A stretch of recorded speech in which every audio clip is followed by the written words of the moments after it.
Hello, wonderful people. Today we're going to take a moment to talk about something that all of us have experienced at some point in our lives. And these are what we call feedback loops. And specifically today we're talking about negative feedback loops. So what is a feedback loop? Well, we've all been in the auditorium at school or that Zoom call where too many people are sitting too close to each other and the microphones are turned on and the speakers are turned on and you get that high-pitched noise, right? It wouldn't be so bad if it didn't keep getting louder and louder and louder. And that's because it's feeding on itself. It's a feedback loop. And we have these going on inside our heads as well. Most of the time they show up with emotions and thoughts and behaviors.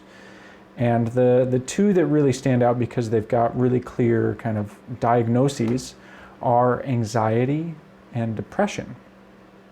Anxiety starts off as a little bit of fear that you messed something up. And then you become a bit fearful at how fearful you are. You become a bit anxious about the fact that you are anxious. And then you go to the doctor and they say that you've got anxiety, and then you get anxious about that. And then you get medication, and you get anxious about whether or not the medication's gonna work. And then you get anxious about how anxious you are about your anxiety. And it gets louder and louder and louder. The same thing with depression, right? It starts off with sadness about something. And then you get sad about the fact that you're sad.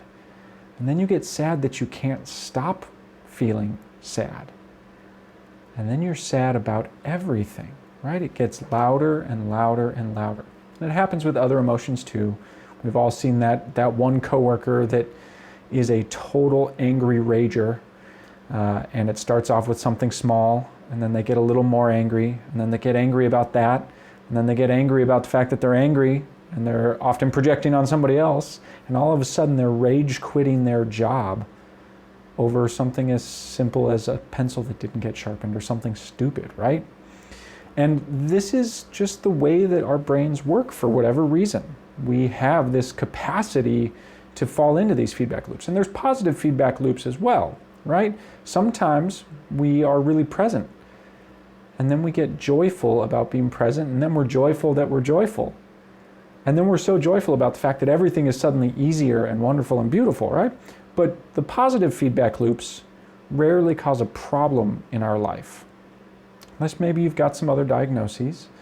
For the most part, positive feedback loops we're okay with. But those negative feedback loops really make us feel stuck, and they keep us from moving forward and creating the change we most need and want in our lives. So how do we step out of those? How do you step out of your feedback loops, whatever they might be? And the answer is part of a tool that we've already talked about. We've talked a lot about the NAIL tool: notice, accept, investigate, let go. We've talked a lot about this in other videos, but those first two steps are really, really important for letting go of negative feedback loops. And first we notice that that's what's going on. Right? We take a little bit of ownership of the fact that this is the experience I'm having. Oh, look, Tom's depression is back. Oh, look, Tom's monkey mind is going off the rails again. Just noticing that it's happening does a lot to actually calm us down. I know that sounds really silly and it doesn't seem like it works, but everybody who spends time noticing, being mindful, as some people call it, about the experience they're having, tends to notice that it mitigates some of those really important and big feedback loops. And the second part of NAIL, that accepting part, is what I think is the most powerful tool when it comes to our feedback loops and stepping out of them. We have to notice them in order to accept them. And when I say accept, a lot of people think that I mean that you should just accept that you're always going to be depressed, you're always going to be anxious, and give up. And that is so absolutely not what I mean when I say accept. The way that I think about acceptance is really heavily influenced by acceptance and commitment therapy framework. And it's this idea that we're not accepting that this is the way it's going to always be, but we are accepting that this is the way it is right now. And that does something really special. That takes us out of the fight with our experience. No longer are we beating ourselves up for the experience we're having.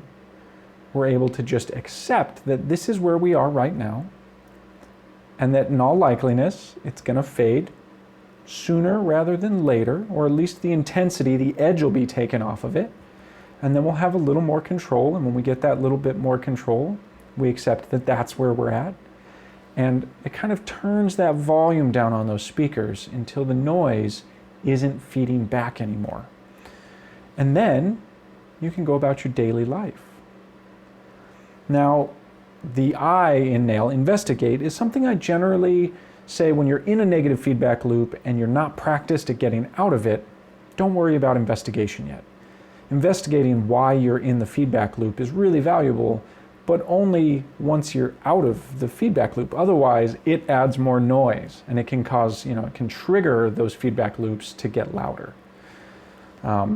So don't worry about the I. And then the L, letting go in nail, is really just being patient a lot of times with these feedback loops. And as we notice and we accept, we let go of that fight against it. And we kind of lean into the fact that here we are, and it's okay, and we are going to be okay, and things are going to get better when we let go of the fight.